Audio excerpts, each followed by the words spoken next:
Hey guys, welcome back. I am so excited to have you here with me. So, today we're going to be talking about safety. And when I say safety, I don't just mean physical safety, I mean physical, emotional, mental, spiritual, what have you. So, fun little aside, within the chakra system, safety is associated with the base chakra or the root chakra, and the color for that is red. So, you'll notice I actually have red lipstick on today, and my Ethereum has red flowers, red petals, I guess. I'm not totally sure what to call those. They look a little bit more like leaves, but we'll call them petals. Anyway, and so the base chakra has the association with the color red and feelings of safety. The closest thing that would be associated to it that I know of within psychology, if anyone here is interested in that, would be Maslow's hierarchy of needs. So this would be like the bottom, the foundation of the pyramid, the triangle. I can't totally remember. It's been a very long time since I've taken a psych class, but making sure that your base needs are met, your foundational needs.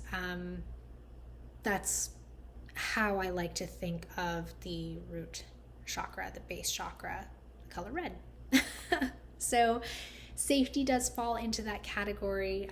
Safety is something that is incredibly important. If we do not feel safe as humans, it's very difficult to go throughout our lives, right? We go from being in a space of thriving and abundance to really living from a space of survival and lack.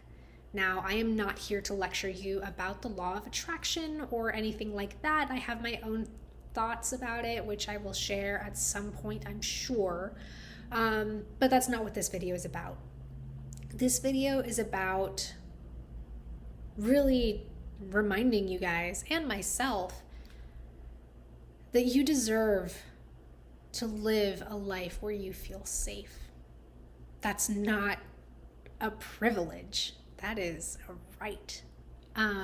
That is something that as a human being, you absolutely have a right to.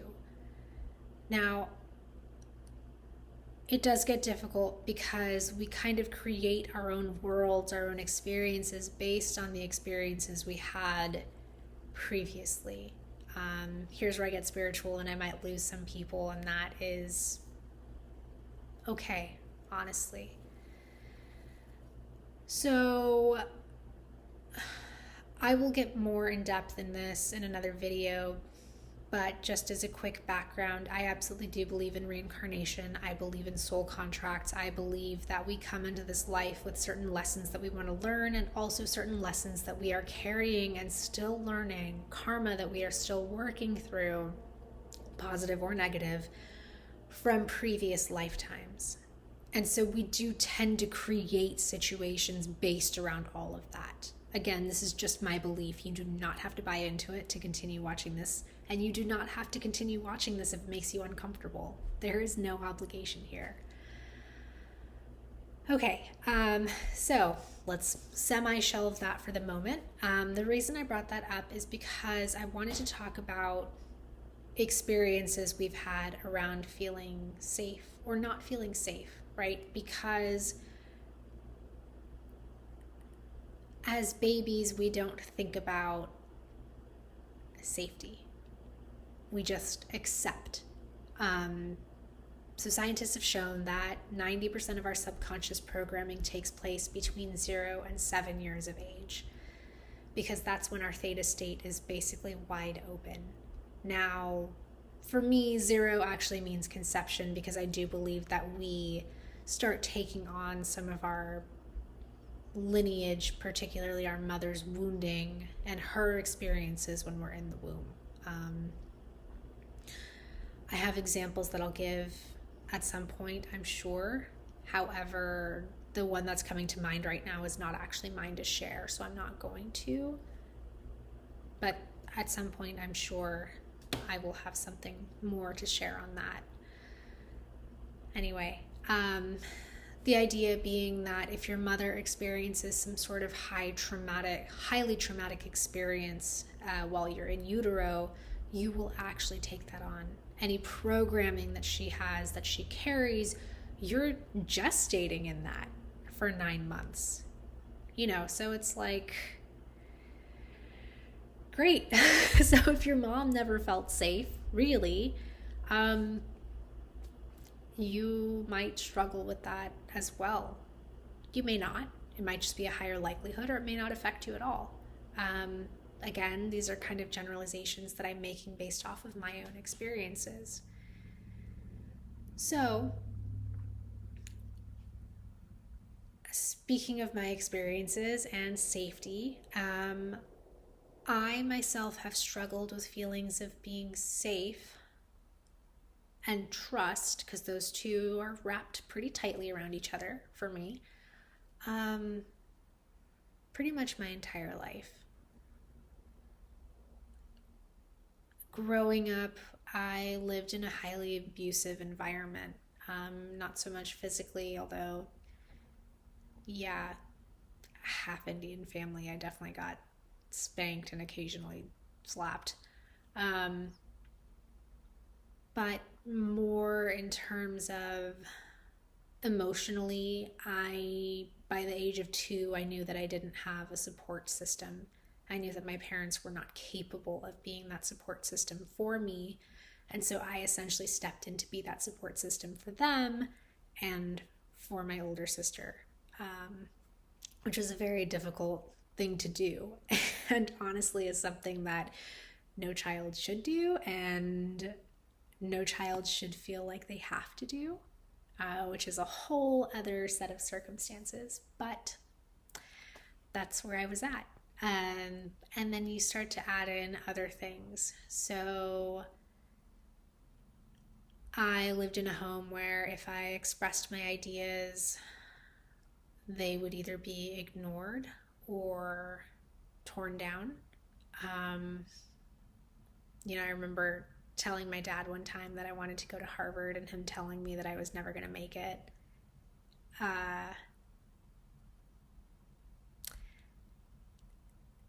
That was really hurtful. I remember situations where, I would be told things like, hey, what's going on? You can trust me. It's okay. And then I would divulge whatever was weighing on me, and it would come back to bite me. Either it would get used against me in an argument, or the information would just be used to rat me out. And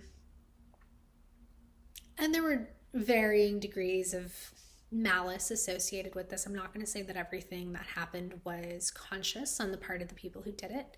But certain other things, like reading my diary and then using that against me, yeah, that's a little more conscious, right?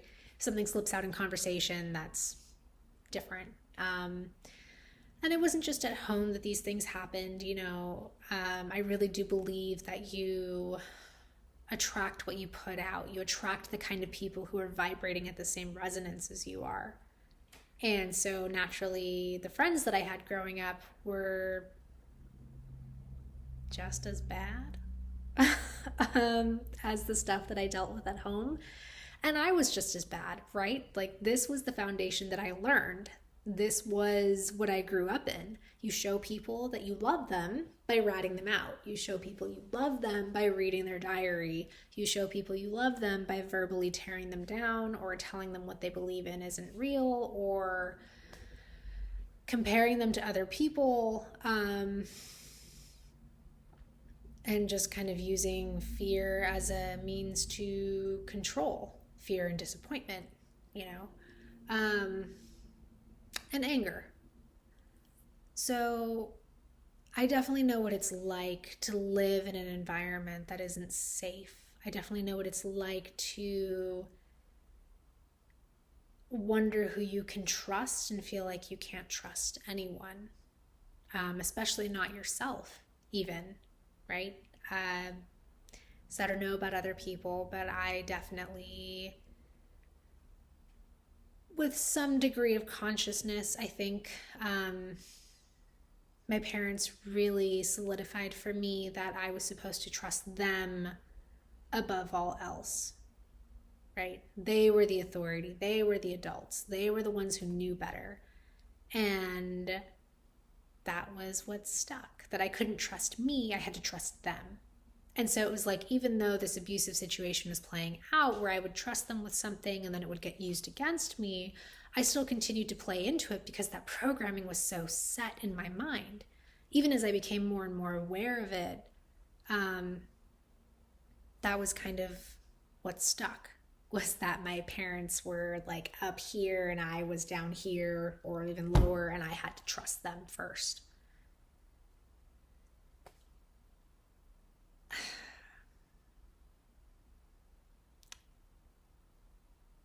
This is difficult. Recognizing that this has been part of my journey and the part that I play in it, because I do, right? It's tougher with family than it is with people outside your family because you grow up with them and those behaviors are set before you even have a chance to do anything about it, because it literally comes through in your genetics, right? We pass trauma down in our DNA, period, until someone finally steps in and says, hey, I'm not doing this anymore, I'm going to change this, which is what I'm doing for my family and for my line, because I don't want to live like this anymore. But it's still difficult. It's kind of like when you go home for the holidays and you're around your family and suddenly you feel yourself reverting back to how you behaved when you were in high school or as a small child, and you're like, I am a successful 30, 40, 50 something year old individual. Why am I acting like this? Right. Because those behaviors and those patterns are so instilled. It's an automatic response. It is a subconscious automatic response. So what does this have to do with safety? When you begin to create these feelings of safety within yourself, this space that you can go to, this knowing beyond a shadow of doubt that you are in fact safe in yourself, that's when you begin to find some of that strength to push back, not from a place of anger or of fear or of resentment, frustration, bitterness, any of that, but genuinely from a space of loving yourself and having compassion for yourself and maybe even the other people involved, and being able to say, this is not the dynamic I want to play into anymore. This is not how I want to live my life. This is not the relationship I want to have with you. And feeling secure enough in yourself to say that, to know that if you're met with resistance, it will hurt, but it will not destroy you, and it will not mean that there is anything wrong with you. Let me say that again. There is nothing wrong with you for wanting more from your relationships. Period. There is absolutely nothing wrong with wanting more from your relationships.